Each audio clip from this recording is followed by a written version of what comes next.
Welcome to the Tesla Economist. Please hit the thumbs up and remember to subscribe. You can follow me on Twitter and talk to me on Patreon. Now, I was going through the Silicon Valley owners interview. There was so much to cover. I'd already made a previous video mainly discussing the new factories and 4680 progress. The other main factor to highlight from the interview was Tesla's FSD progress. Now, the way I see Tesla is that they have bet the future of the company on 4680 cells. If the absolute worst thing happened and we discovered 4680 cells were not possible, it would be a devastating blow to the mission. It would also hurt the stock price. However, I believe that Tesla could still grow into the current stock price without 4680s or FSD, even if it takes a few years. But we don't want that. That's not the future we invested in, nor the future we want for our children. But as an investor, I like to cover all bases. When 4680s ramp up to volume production, the stock price will level up to around $2,000 to $3,000, excluding the upcoming split.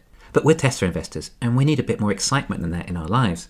4680s will take Tesla to a great investment that will likely give a lot of you an early retirement. FSD and robotaxis will change that early retirement to a rich retirement and potentially add an extra zero onto the stock price. Alright, so Elon gets asked about car sharing with apps like Turo and ways of managing fleets like how Hertz will. Basically, it's pretty trivial as it will be leapfrogged with Autonomy, so it would just be a bit of extra work that would only be of temporary benefit. This is kind of similar to how Cathie Wood was trying to push Tesla to head into the direction of ride sharing and offer their Uber-like service. Something that seemed like a massive amount of work for, again, temporary benefit when Autonomy replaces it. Tesla are going all in on FSD, not ride sharing or car sharing in the meantime. Autonomy will just add so much benefit and revolutionize so much, it's hard to really get your head around. It makes so many other things superfluous. Anyway, it would appear by this statement that Elon is bullish with FSD. Although he did say in a previous interview, solving FSD is the difference between Tesla being worth a lot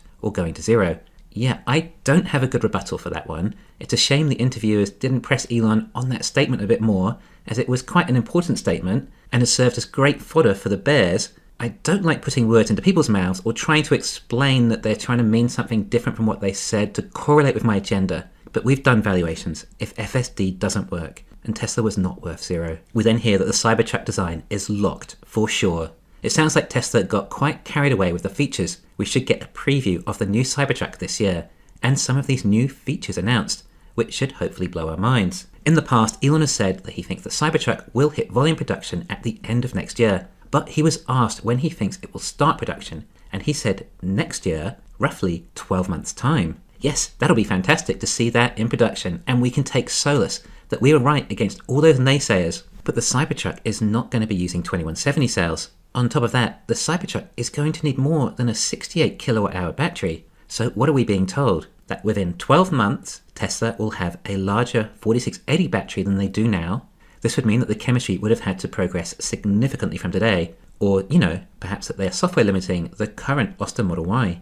Yeah, everyone wants to see the Cybertruck in production. I think there's a good chance that alone should move the stock noticeably. Alright, now FSD progress. Elon says his goal now is to get point-to-point drives within cities with zero interventions. But the sheer amount of work to do this boggles the mind. Elon says he's asked around if there is anyone else in the world with a team trying to do anything like this, and it would appear no one they know of. Basically though, solving real-world AI to a level where a car can drive itself sounds like the hardest problem man has ever faced, and a lot harder than Elon ever thought.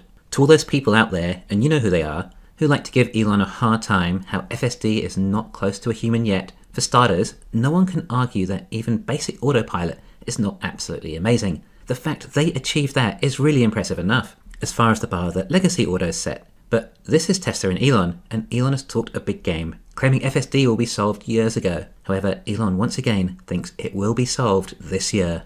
Anyway, as if autopilot isn't amazing enough, obviously FSD is a massive jump from there again. So instead, rather than giving Tesla or Elon a hard time, respect and appreciate just how hard these people, including Elon, are working to get safer than a human driver in order to save millions of lives. I just don't understand why so many people appear to derive so much pleasure in people failing at attempting to save lives. Anyway, with minimal gusto, Elon calmly says he thinks it's still tracking for this year, which sounds good. I mean, it sounds better than good, and even if it takes until 2025, then that's still good too. But Elon does sound confident it's this year, and somewhat convincing me. Sure, I may not be the hardest person for him to convince, but who is more credible? Outside of the FSD team, no one in the world probably has a clue as to how close Tesla are. We have qualified experts observing in as much as possible who are positive about Tesla's FSD. Then plenty of people out there without any relevant credentials, but general credibility through authority, who say it won't even come this decade. Well, those people just like to say things and sound confident and credible when they say it, almost if they want people to think they know what they're talking about. One thing that I do wonder though is that Tesla's AI will not be quite what people think. I think it's almost entirely for self-driving vehicles and won't be of much use to anything dissimilar. Sure, bots potentially for motion, but it will take a lot more programming for more applications. But in case you didn't notice, I don't talk about bots too much. Anyway, Elon confidently says that he now understands the scope of the problem, and that was where he was wrong before. And that is the difference between his confidence in cracking FSD now compared to the past. And he talks about how radar wasn't necessary either. It created more noise than signal. That must have been a tough decision to make. This is what made Tesla realize how bad their neural net really was, and hence opened up the true scope of the problem. Of course, Tesla totally skipped LiDAR, which is why Tesla will jump from level 2 or 3 autonomy and go straight to 5, skipping level 4, which I don't hear many people say. Tesla will skip level 4 autonomy. I think this is the case. I just haven't heard anyone else say it. Tesla can't do level 4 as it requires geofencing. Everyone else is targeting level 4 with a geofenced area within an entire city that needs to be mapped out using LiDAR, useful to only cities that are mapped out and nowhere else. No one else is going for level 5, and there'll be a massive difference between the two. Anyway, the entire road system was designed for our eyes and biological neural nets. Therefore, cameras and digital neural nets are what is required to solve self-driving. Is it me, or did that just make profound sense? Roads are designed for humans with eyes and brains. Therefore, it's axiomatic to assume it would take a computer with eyes and brain also, unless the roads are designed different. And of course, no one else is close to doing this, let alone with the amount of data Tesla already has. Elon says no one else is even close, not even for 5 years. A little ambiguous. I think what he means is even in 5 years, they may be close, if we call FSD with LiDAR close. As for level 5, surely no one else is getting there this decade. Just like Tesla's 4680 cells. 4680s and FSD are Tesla's most valuable potential level ups to the extreme. Elon even says anyone who has the beta version of FSD and can see the trajectory and improvement. I don't have beta and have only watched the videos, but I'm guessing those of you who do would agree. Elon even says anyone who has the beta version of FSD can see the trajectory and improvement. I don't have beta and have only watched the videos, but I'm guessing those of you who do would agree. But the point is, as you've seen such improvements on this trajectory, it is very clearly going to achieve full driving. It's just a question of when, but it's clearly going to get much safer than a human, and Elon says they're not even far from there. So why did Elon have to say Tesla could go to 0 if FSD isn't achieved? Is this another way of saying it clearly will be achieved? Because he didn't mean that not achieving FSD will be a thing? If you recall, the rest of that sentence was that Tesla will be worth a lot of money. Elon then says that he's happy to license FSD to any of the other auto OEMs, which he has said in the past, but it sounds like Legacy won't even consider that until they're starting to go down in flames. I talk to people who used to work for legacy companies, and they tell me there is no chance they would license Tesla FSD. But like the interview goes on to say, that if it actually starts hurting their sales too much, then they will eventually adopt, which I think will be likely if they're still around. There was a great question though, asking if there is a certain line you cross and then Tesla's FSD progress slows. But Elon says no, as in FSD will continue to improve at this current rate.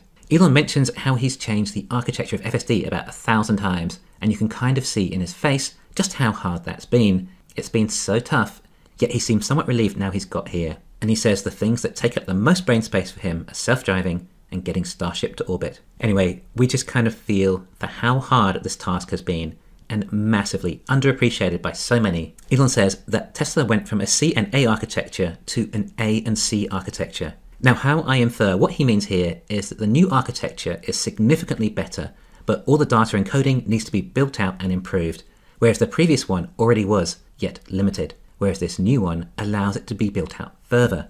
And I think this new architecture without radar is what has gotten Elon so confident. This is how I would also compare the 2170 cell to the 4680 cell. The 4680 cell is now an A and C architecture. And from there, Elon just goes into more details. Anyway, I think the next AI day might shed some more light on the progress too. According to what Elon is saying, it is sounding promising and close, and I don't know anyone else who is more credible. Either way, the fact it's looking likely sure adds to the excitement of everything else. Thanks for listening. Please hit the thumbs up and subscribe. You can follow me on Twitter and talk to me on Patreon.